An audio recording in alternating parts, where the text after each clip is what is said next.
Welcome everyone to another week of the Football Show on the Global Sports Channel. I'm your host, David Barbash. Welcoming back two of my favourite guests. First up is Darren McCauley, striker, winger, played with some great teams in Northern Ireland. He actually played with one of my brother's favourite teams, Derby rivals, Coleraine. He played in Inverness in Scotland. He started off at Derry, also played with Celtic, and now has played in the Australian leagues with Essendon. And your current team, Darren? My current team at the minute, it's complicated because I'm transitioning between teams.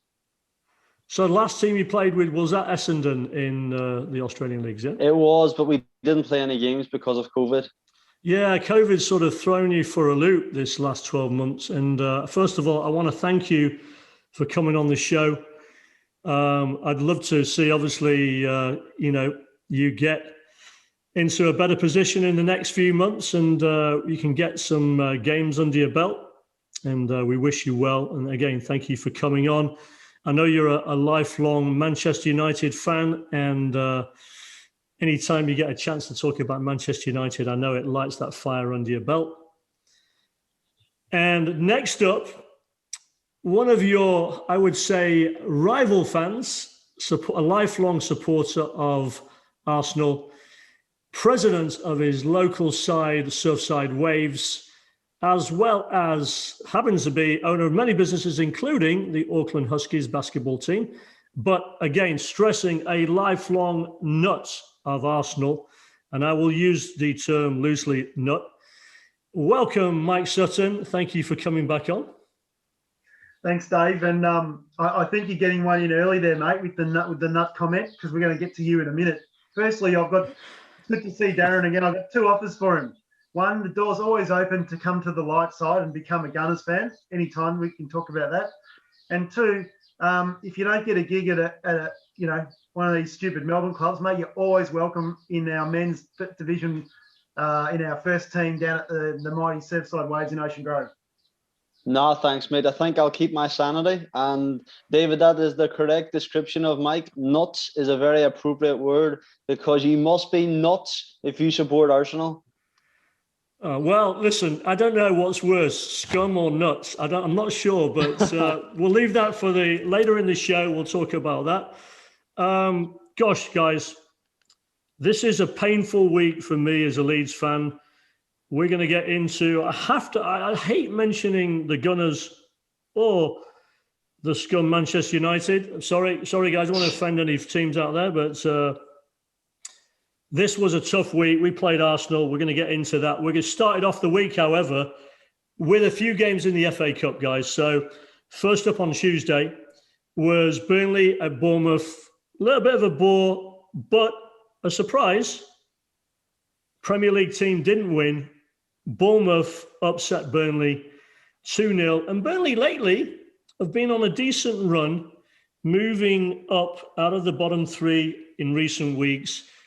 And I was surprised. Sturridge and Junior Stanisławski scored for Bournemouth. They won 2-0. And then the second game, your side, Manchester United, who Mike absolutely loves, by the way, 1-0 after extra time. 1-0 to Manchester United. This was a tough one, guys. I want to delve into this game. Scott McTominay scoring literally in extra time. What did you think of the game? I'm going to turn it to Darren first as a Manchester United fan. And obviously, then we'll go to Mike and he can rub in maybe some of the difficulties of Manchester United getting over the line in this game. So kick us off with your opinion on the Man U game, squeaking out a victory against a tough West Ham team. David Moyes' side tough to beat lately. Yeah, I think it's always a difficult games in FA Cups because kind of form does go out the window. It's not like the league. West Ham, I think, have made a lot of good improvements. I like the guy Souček, the centre defensive mid for them.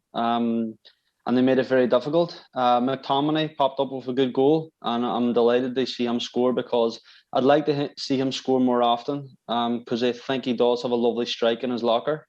He does. But look, FA Cup games, most important thing is you get the win and you move on to the next round.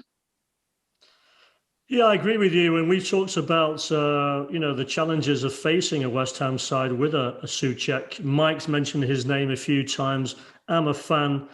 You appreciate him as well. Not an easy side to beat. McTominay, I think, against Leeds, when they beat us 6-2, he scored 2 buttes. So I've seen firsthand as a Leeds fan, if he's a little bit more consistent, his goal scoring rate should be a lot higher than it is currently. And given the chance, I think he'll eventually get that. He's still young. Mike, I know you like to rub it in. It's tough to do when Man U still gets another win on the board. What did you take away from this game? Do you think West Ham were a bit unlucky in that game? Yeah, I didn't see a lot of it. Thank goodness I didn't waste too much of my life. West Ham looking good. We'll probably talk about them later, but they're looking good. Manchester United, utter rubbish. If it wasn't for Fernandes, they'd be probably at about 9th or 10th. But anyway, other than that, they're not a bad side, Darren. Look, I mean, like you said, as a fan, good result, got the win, move on. Really, that's what it's all about in the FA Cup. Right, great. Well, we're going to have plenty of time later in the show to talk about both Manchester United and West Ham. Wednesday came around and it was FA Cup, another bunch of games in the FA Cup. And the first game up was Swansea at home to Manchester City. No surprise here, guys. 3-1 Manchester City. Kyle Walker, surprising, getting on the sheet for Manchester City. Raheem Sterling and Gabriel Jesus. And sole consolation in 77th from Morgan Whittaker for Swansea. Leicester City were up next. They were 1-0 winners at home to Brighton Hove Albion. To be honest with you, I thought Brighton, they had their chances in this game. They were unlucky. It came down to a Kelechi Iheanacho goal in the 94th minute to settle it for Leicester City, but they move on to the next round. And then finally, we had Sheffield United, a 1-0 winner at Bristol, home at Bristol City, thanks to a Billy Sharp penalty and a sending off by Manson of Bristol City in the 65th minute. A bit unlucky for Bristol City. I thought they could have got at least a draw out of the game. And really the featured game I want to talk about a little bit. The last game on Wednesday in the FA Cup is an up and down Everton side that recently had beaten Leeds United. 5-4 winners at home to Tottenham Hotspur. What a game this was. It was action-packed. Tons of goals, 9 goals between the two sides. Let's dive into it. The goal scorers for Everton, Calvert-Lewin, no surprise there. In the 36th minute, Richarlison with a brace, 68th minute. A Gylfi Sigurdsson penalty in the 43rd, and a Bernard with the winner. I thought it was going to be a draw and go to deciding the decisive penalties, but it went to the 97th minute to settle it. Scoring for Tottenham Hotspur, we had a Sanchez goal in the 44th minute and a 57th brace. Lamela in the 45th plus 3 minutes added in the first half, and Harry Kane in the 83rd. Now, guys, I want to talk a little bit about not only Everton's patchy run. When they're on, we've shown that they've got the goal-scoring ability up front. Let's give some stick to Tottenham Hotspur. Can you lay the blame somewhat at the feet and hands of the coach, Mourinho and his staff? Is it a lost locker room? Or can you say, hey, we scored 4 goals, they're still putting in a shift, Kane's scoring, maybe Son's not on the scoring board, but you had a chance to win the game. You had 18 shots on goal, 12 on target. Let's go to Mike. What's the problem at Spurs? Who do you want to give stick to? Let's dive right into it. well, the problem is they're not winning. That's their problem. And if without Kane, they've got that massive gap in their ability to put games away and to get on the score sheet because of the way Jose sets the team up. I don't think he's lost the dressing room at all. I think if you watch and read a lot of the stuff that's really going on, there's that great Amazon series about behind the scenes on Tottenham, All or Nothing. You can see how he gets the guys behind him, the club behind him. I think he's still got that there. I think there's a bit of an issue with Bale. I'm not really quite sure what's going on there, or there's a disconnect there. He may have disrupted the the chemistry that Jose built up over the last year and a bit in the club. But I mean, what a brilliant game! Like as a neutral watching that game, that's the game. Just fantastic. Yeah, I think one of the games of the week, if not the game of the week, in terms of forward action. What was your take on it, Darren? Do you have any criticism of Jose Mourinho, or do you think they were unlucky with 18 shots on goal and 12 on target not to come away with the victory, or at least force it, into penalty kicks? Yeah, look, it was a great game, and any game that has 9 goals in it, you're always going to enjoy it as a neutral. A Jose Mourinho team, I've never liked Mourinho's teams any place he's been to. When he was at Man United, even when he was winning with Inter Milan and Chelsea, I've just never enjoyed watching his teams, and I'm not a fan of his style of football. With regards to Tottenham, I think there could be a few cracks in the sense that they've got so many great individuals. Like you've got Bale, you've got Dele Alli, you've got Son, you've got Kane. How do you create a structure to have a successful team in that? For me, I think you have to make Gareth Bale the main man. And I think he's that type of player that has to feel as if he's the main man. I don't know how you could play him off Kane, like in the hole. But I don't know how he's going to incorporate him into the team to make it revolve around him, because I think they have too many individuals. Yeah, do you think that the criticism of Bale, I've used this word before when in a previous episode we talked about Salah being, at least I said that he showed some petulance sometimes.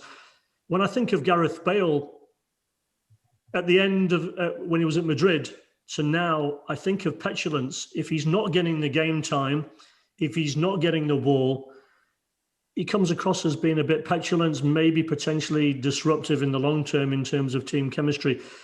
Is that a fair assessment, Mike? Yeah, I think that's exactly what Gareth Bale is. Like, he was a phenomenal talent, when he left Tottenham, and probably still is. His speed and his control and his freakish things he could do, phenomenal talent. But if you look at the way he conducts himself and the way that Madrid teammates over there talked about him not willing to learn Spanish, always going back home anytime he could, not getting involved in team stuff outside of the locker room. To me, he's not a team guy at all, and that shows up. He's stroppy. He looks like he feels he should be the main man everywhere he is, and that's okay to have that winning mentality. But you've got to remember you're playing in a team of 11 plus guys, and they need to know you're playing together. I absolutely agree. Anything you want to add to that, Darren? In terms of Mike's assessment, we both think he's a bit petulant. We both think he's a bit selfish. And team chemistry, team unity, standing as one unit is important. Otherwise, that they start to get the cracks that you mentioned, Darren. You said recently you've started to see some cracks. Geez, I reckon that's unfair. I think that from what I've heard about him, from the professionals that I've talked to, he's a consummate professional. But I assume what you guys are going off is his body language, from how he looks, particularly on the bench at Madrid. You've seen how he looks, but just because he looks like that doesn't mean he's a toxic guy. There's a big difference between a player being toxic and a player being like upset and unhappy. At Tottenham, he knows that he's loved. At Madrid, it's different. But I wouldn't jump to those quick conclusions about players because you don't know what the guy's like. I don't think he's a toxic guy from what I've heard.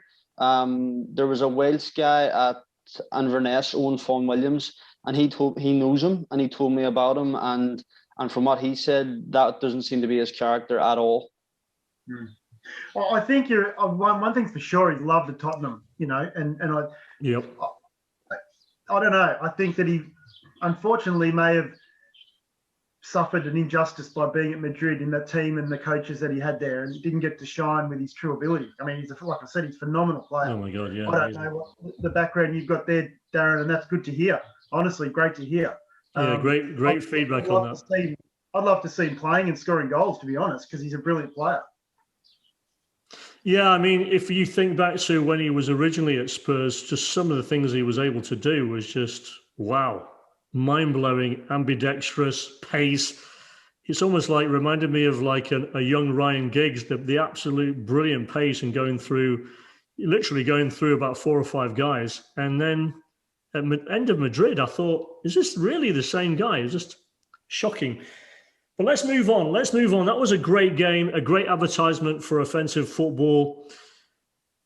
Where do we go from here? Now we go for Thursday's game, and that was not a surprise. It was Barnsley at home to Chelsea. I'd struggled with this, Mike, pronouncing his name, but Tuchel, the new coach, manager at Chelsea, again gets another win, has not had a loss yet since he's managed Chelsea, and Tammy Abraham comes up with a winner in the 64th minute.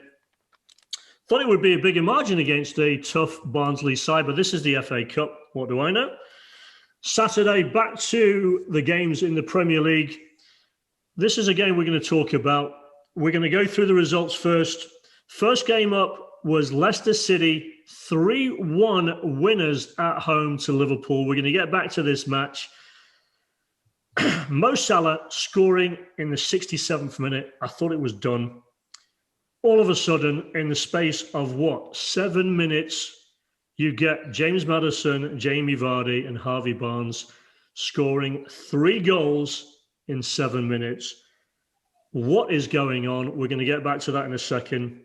Crystal Palace, 3-0 losers at home to Burnley, so inconsistency with them lately.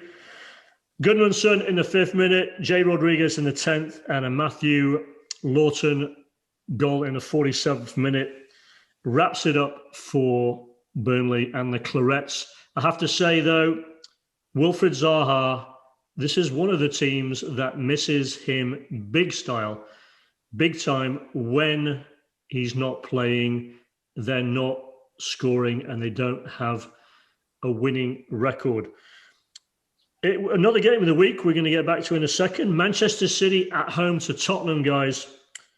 Good advertisement for Manchester City, 3-0 over Tottenham. They look good. We're going to talk about Gundogan because we talked about him last time. I thought he was, again, absolutely fantastic. And then Brighton and Hove Albion, a bore 0-0 draw against Aston Villa, another side that we said could be in the top 8 at the end of the season, but this is what's holding them back, is 1 week they win 3-0, and then the next week they're either losing or getting a bore draw like this. Let's dive into the 2 featured games on Saturday, guys. Let's talk about how Liverpool let go a 1-0. They're 1-0 up in the 67th minute away from home. Did they have a lot of chances on goal? No. They had 7 shots on goal, 4 on target. But another horror show a week later. I can't believe I'm saying this. Take it away, Mike. Alisson with another shocker.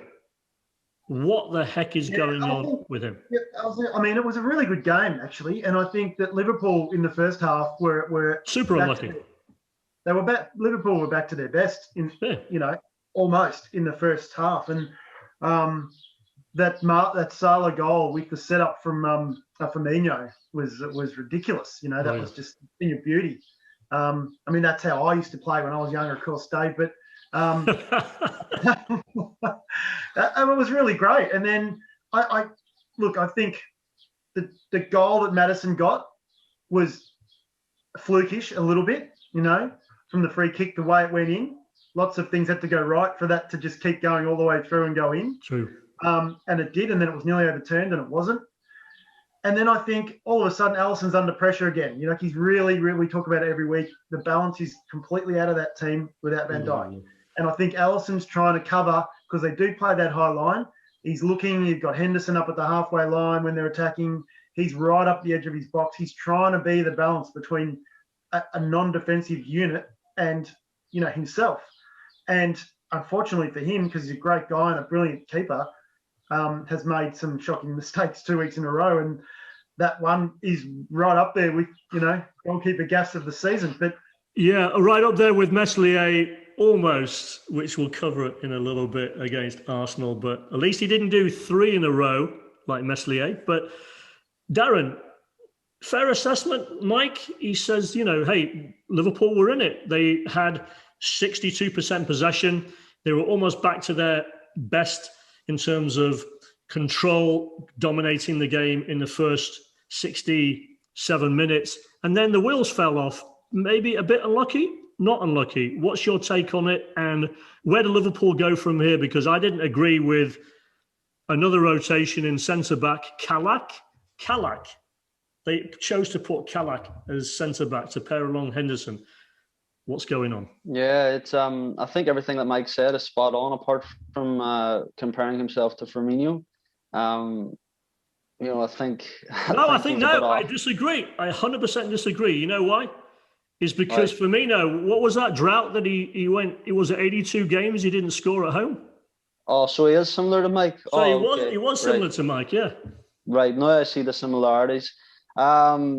Yeah, look, the centre-half pairing, we've talked about this over the last few weeks, and I keep saying it about the importance of losing Van Dijk. It just shows how valuable he was to the team. In saying that, Liverpool played really well the first half, but then the floodgates opened. Henderson is in the centre-half. The other guy, Calac, is an inexperienced centre-half. You've got Alisson making mistakes. You've got literally a triangle at the back of...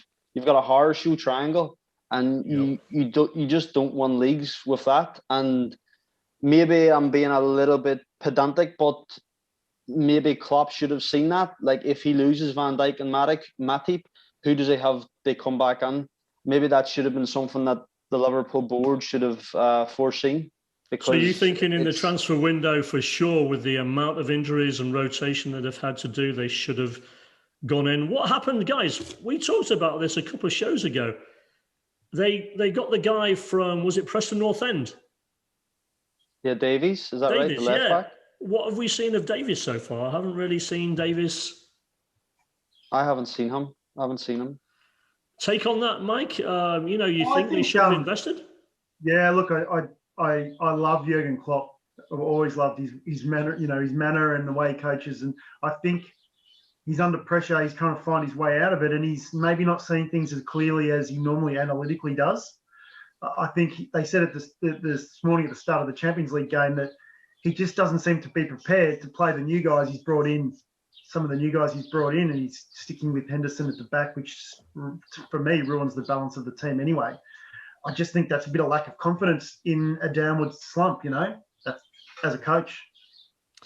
It always, just add on a quick point on that, David. When you put a midfielder as a centre-half, it makes the other defenders in the team or the reserves or those who are it just knocks their confidence big time. And it has a huge ripple effect because they're thinking, the manager doesn't view me good enough, so much so that he's putting a centre midfielder in my position. It has a huge bearing on the dynamic of the changing room. Fair assessment. Would you agree with that, Mike? I think it's a fair assessment. Yeah, it's exactly right. You can just see it. They've got the famous front three. Every team in the world would love to have that front three. Yep. And the wing backs, brilliant wing backs, but the balance of the team is off. It's just completely off. And now they've lost confidence, and Alisson's trying to, fill voids he shouldn't be, having mental blanks, mental explosions, and whatever you want to call it. And that's where we're at. I think they'll get it back. Maybe the Champions League will give them an opportunity as a refocus away from England, and just reset. Who knows?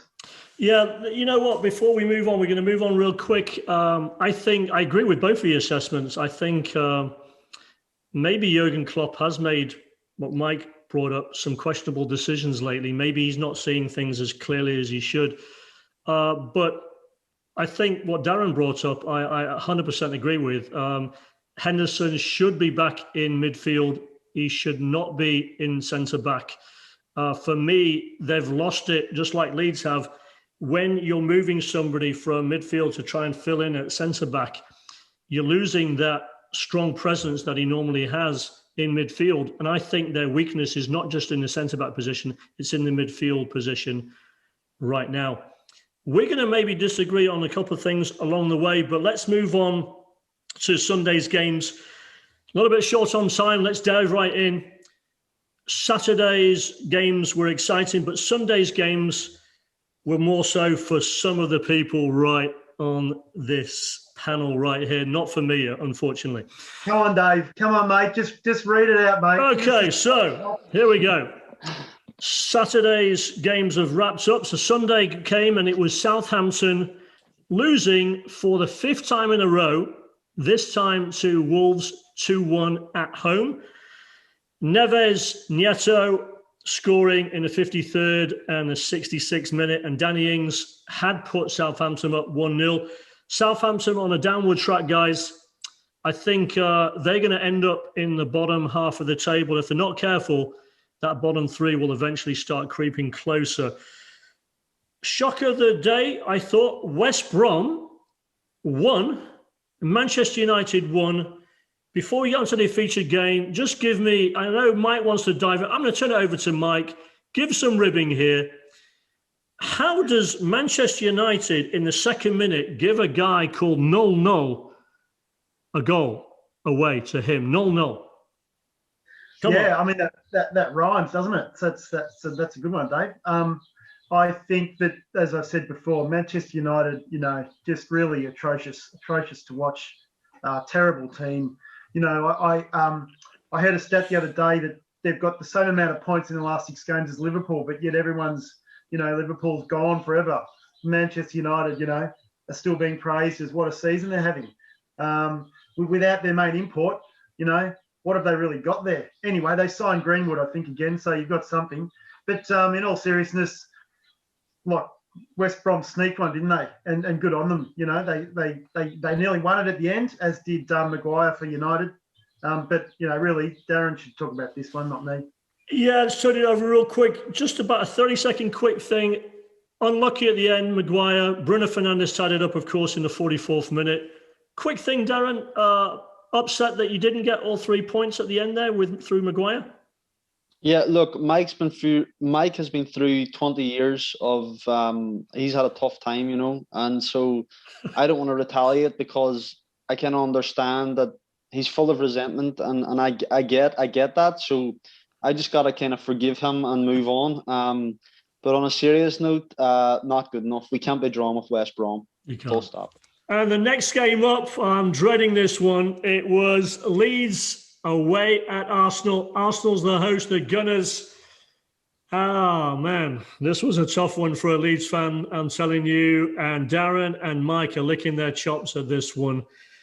Arsenal 4-2. They were winners, but they were up 3-0 at half-time.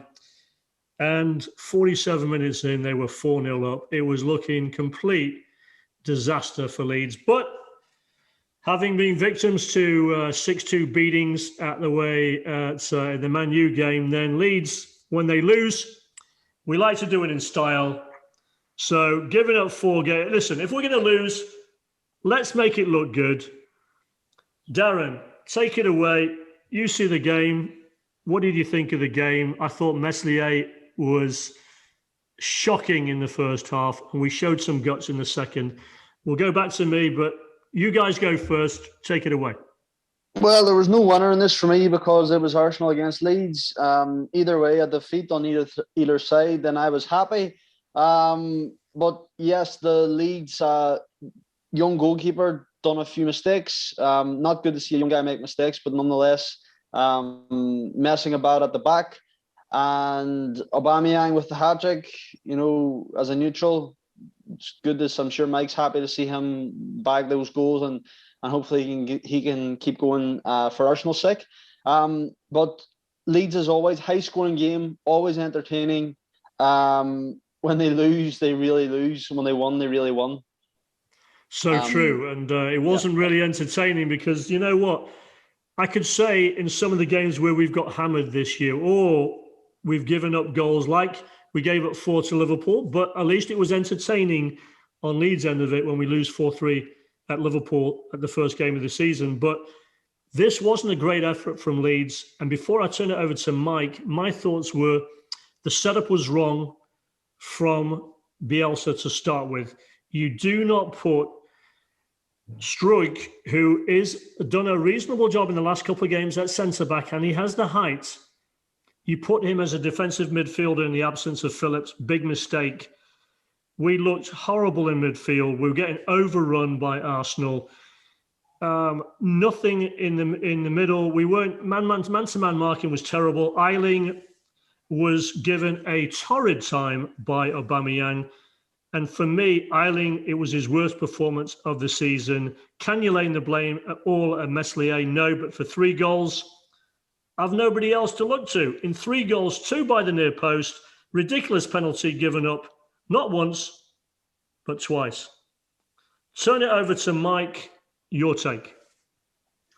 I think it's a bit harsh on your own team, mate. I think you guys, you played out of your skin. It just shows how great Arsenal are at the moment and how well we're going. Come on.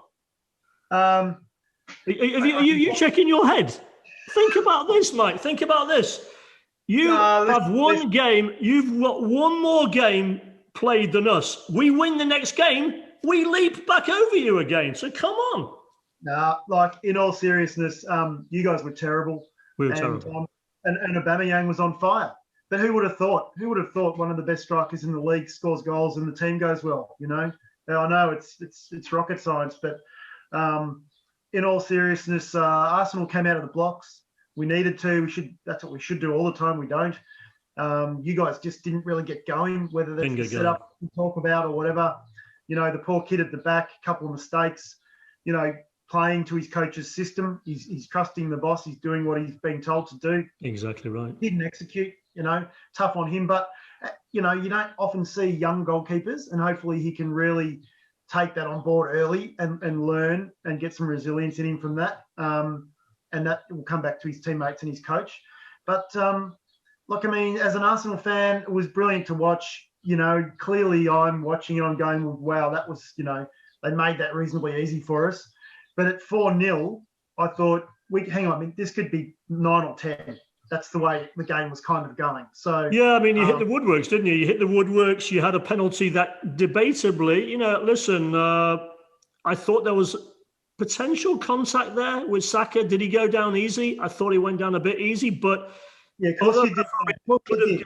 Listen, Saka doesn't go down easy. He doesn't need to. He's a strong lad. He's super fast. He's one of the most exciting players in the Premier League. And, you know, there's a few of them around. He's one of them.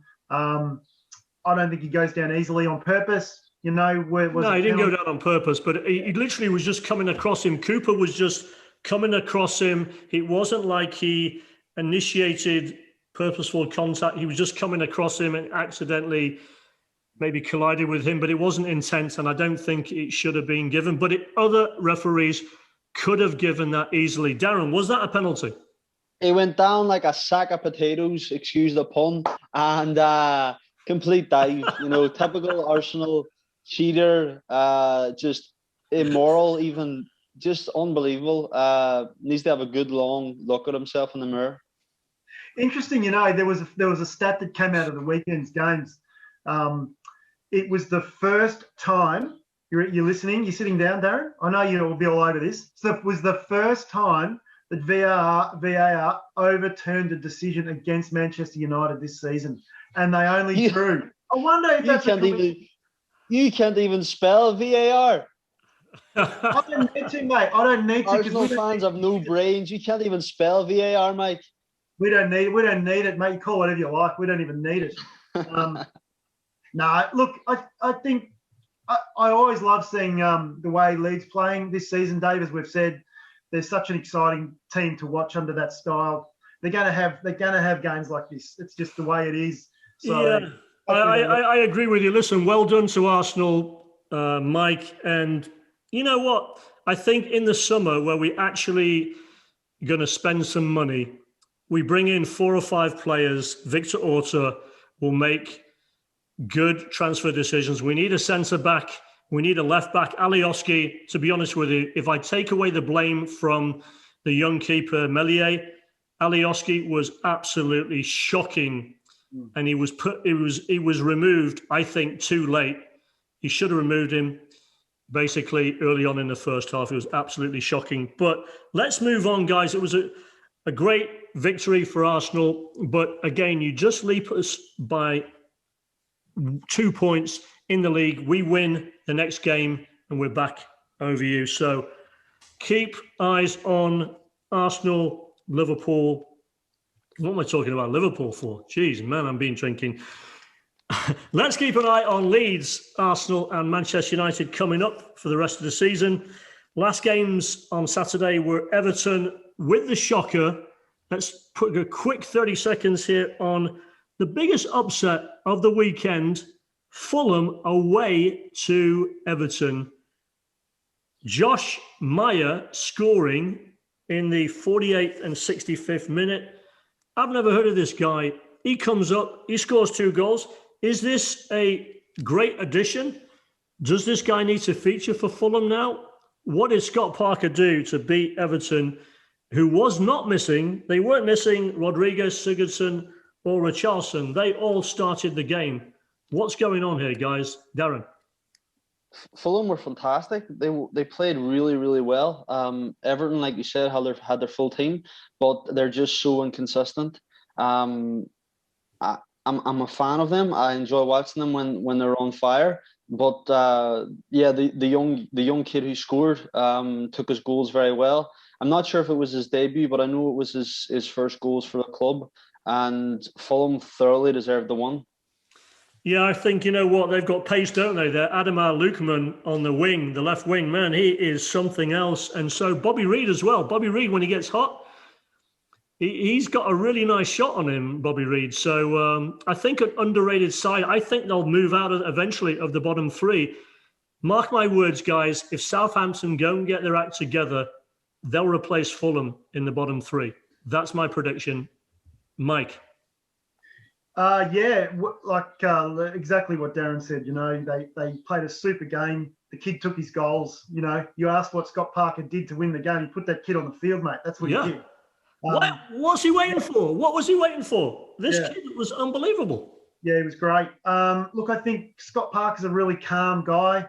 He's really level-headed. I think if anyone can just keep focusing on each week and playing and improving, they'll come out of the relegation zone, as you've said. Other teams are probably now more peril. And they've got a big wage bill, you know. They've got some big guys there. So they should be performing better. And maybe this is the catalyst that turns them around. We'll see. That's great. And you know what? Everton needs to be more consistent. Otherwise, you know, they could be a top 6 team and stay there. Let's move on to the last 2 games. It was just 2 games on Monday. It was West Ham back to their normal ways. 3-0 winners at home to Sheffield United. Declan Rice, who my friend Richard Stevens, who was on the show a couple of weeks ago, brought up. He scored with a penalty. Diop and Fredericks with the goals to make it 3-0. That wasn't a surprise, guys. And the last game for the week on Monday was Chelsea at home, making it a run of 5 in a row unbeaten under the new Thomas Tuchel managerial reign. Olivier Giroud scoring in the 31st minute, and Timo Werner finally back on the scoreboard. They win at Newcastle, and Newcastle really, I think, are, along with Southampton, the team that I think is most likely to potentially go into the bottom 3 sooner than later. Wrapping up your thoughts, guys. What's your thoughts for the week so far? What was your biggest highlight? What was your biggest surprise? Let's go to Mike, and then we'll wrap up with Darren. Biggest highlight for me is clearly my team doing well. Or Aubameyang getting on the score sheet. Oh yeah. You know, brilliant. biggest surprise, probably, I don't know if there's a big surprise. I mean, I never really expect Manchester United to win, so the 1-1 is probably, about par for the course. No, another great week of football. I think there's surprises coming out everywhere, and there's West Ham's and not so much Everton's, Leicester still going well. Let's see what Liverpool does after the Champions League sort of week. Very exciting times. Yeah, it is, and I think before I turn it over to Darren, I think for me, I think Manchester City right now is that 15 in a row or 16 unbeaten? I mean, it's just absolutely phenomenal run they're on. I think they win the league quite easily, to be honest with you, and I hate to say that. And biggest surprise for me was Southampton, 5 in a row losses. Didn't see that coming, really. Darren? Yeah, biggest highlights were I enjoyed the Everton and Tottenham game, 5-4, high-scoring game, and seeing Gundogan continuous goal scoring. When you see a player on a purple patch, as a player, it's a joy to watch. Biggest surprise would be Fulham beating Everton then a few days later 2-0. Yeah, I agree with you guys. We saw some really good offensive performances this week. I think obviously that great game there, that 5-4 game was thrilling, I thought. And there's a great advertisement for football with Everton against Spurs.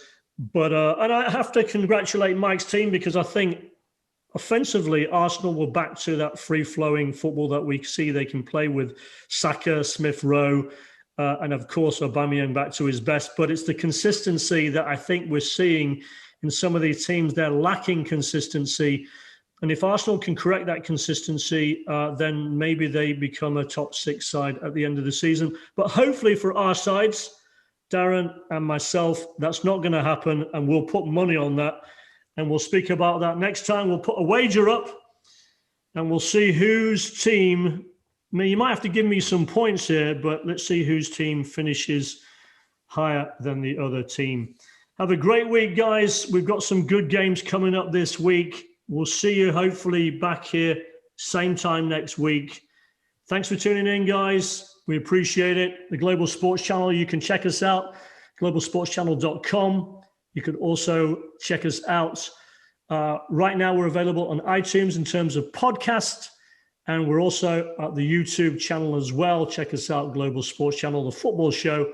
I'm your host, David Barbash. And again, once again, thank you to Mike Sutton and Darren McCauley. We appreciate you guys. Have a great rest of your week, guys. Thanks, David. Cheers, Mike. David. Cheers. Cheers, buddy.